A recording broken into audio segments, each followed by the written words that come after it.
Why is a piece of paper with a president's face worth $100? Why can't you just print more money at home? And why did people used to trade actual gold coins instead of paper? Here's the truth. Money is one of the strangest inventions in human history. It's literally just paper, or numbers on a screen, or chunks of metal.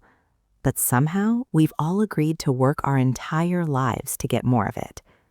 Today, I'm going to explain exactly how money works using something way more delicious than economics: cookies. By the end of this video, you'll understand money better than 95% of adults. Let's get into it. Welcome back to Economics Explained Like You're 5, the series where we make sense of money using toys, cookies, and zero jargon. This is episode 2. If you missed episode 1, where we explained 5 economic crises, go watch that first. It'll blow your mind. Today's question: what is money? And more importantly, why does it work?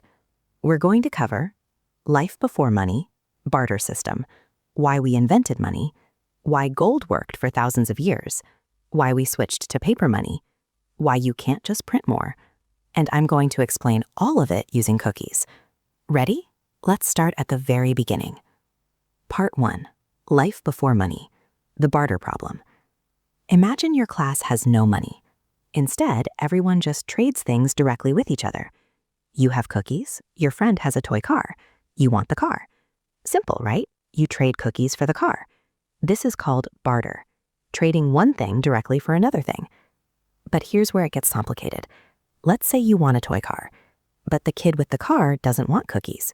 He wants a pencil. You don't have a pencil. So what do? You have to find someone who has a pencil, wants cookies, will trade with you. Then you trade cookies for a pencil. Then you trade the pencil for the car. That's exhausting. Now imagine doing that for everything. You want bread? Find someone with bread who wants what you have. You want clothes? Find someone with clothes who wants what you have. You want a haircut? Find a barber who wants what? Your cow?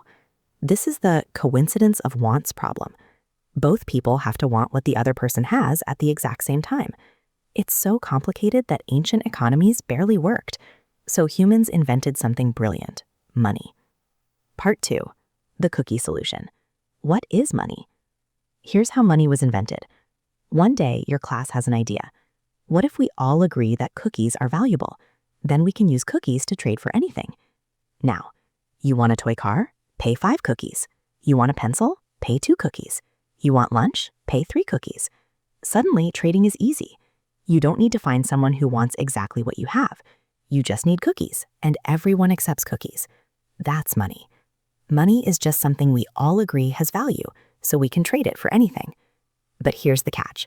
For money to work, it needs 3 special properties. Property number 1, everyone has to accept it. If some people accept cookies and others don't, it doesn't work. Everyone has to agree. Yes, cookies are valuable. Property number 2, it has to be hard to make more. If anyone can make unlimited cookies, cookies become worthless. You need to control who can make cookies and how many exist. Property number 3, it has to last. Real cookies go bad after a week. If your money rots, you can't save it for later. So you need something that everyone accepts, is hard to make, lasts forever. For thousands of years, that something was gold. Part 3. Why gold worked. The metal cookie. Think of gold as the ultimate cookie that never goes bad. Why did gold become money for thousands of years? Everyone accepts it. Every civilization agreed gold was valuable. Romans, Chinese, Egyptians, Africans, everyone wanted gold. It's hard to make. You can't just make gold. You have to dig it out of the ground. That's hard work. It lasts forever. Gold doesn't rot, doesn't rust, doesn't decay. A gold coin from 2,000 years ago is still gold today. Bonus, it's easy to carry. Gold is heavy, but you can melt it into coins. Way easier than carrying around 20 chickens. For thousands of years, this worked perfectly. If you wanted to buy something, you paid with gold coins. Your gold was your gold. The government couldn't make more gold magically appear.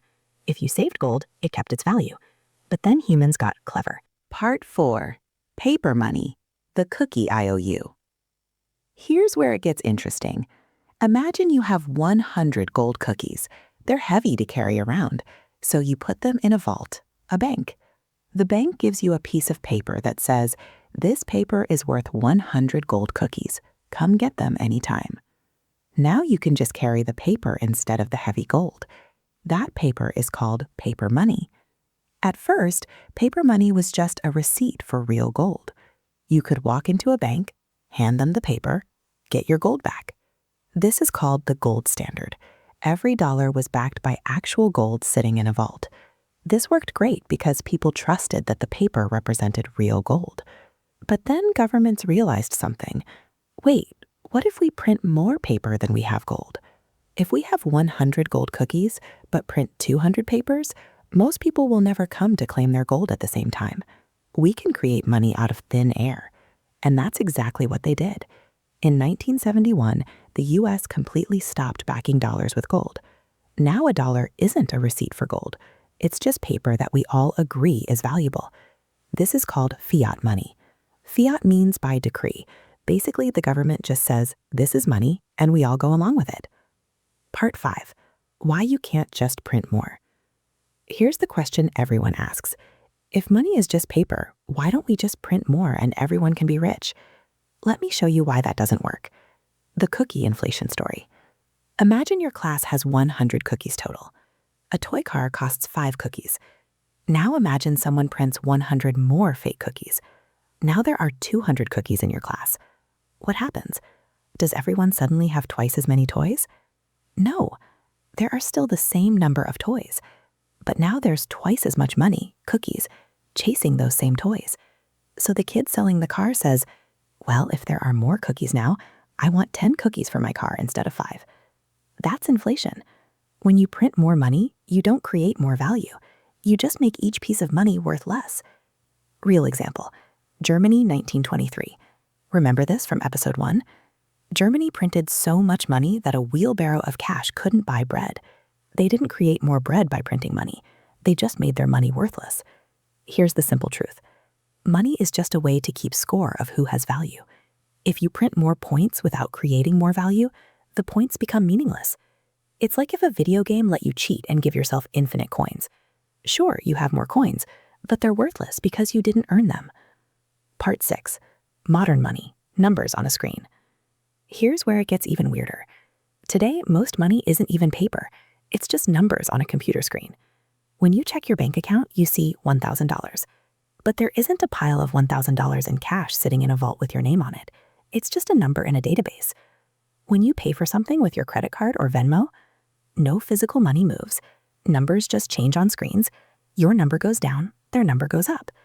We've gone from real gold to paper receipts for gold, to paper with no gold, to numbers on screens. And somehow we all still trust it.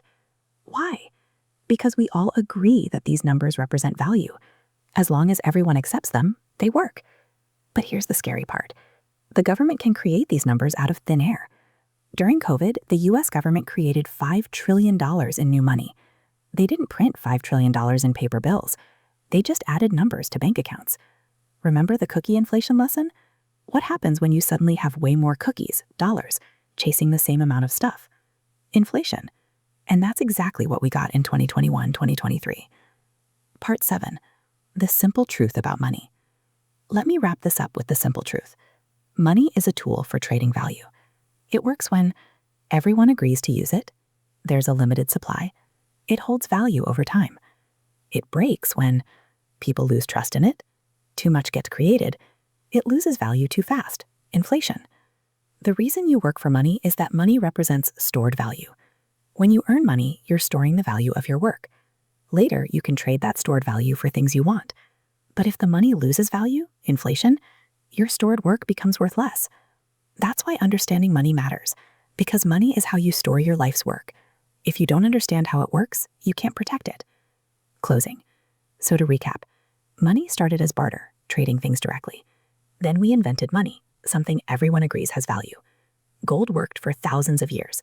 Rare, lasts forever, everyone accepts it. Paper money was invented as receipts for gold. Then we removed the gold backing, fiat money. Now money is mostly just numbers on screens. And the whole system works because we all agree it works. Pretty weird when you think about it, right? But now you understand money better than most adults. Series setup. This is episode 2 of Economics Explained Like You're 5. Coming next. Video 3, Why Can't We Just Print More Money? The Inflation Cookie Jar. We're going deeper into inflation and why governments are tempted to print money even though it causes problems. If this made sense, hit subscribe. And here's your challenge. Explain what money is in one sentence. Not what it does, what it is. Drop your answer in the comments. Best explanation gets pinned. Great. Let's keep making economics actually make sense. See you in episode 3.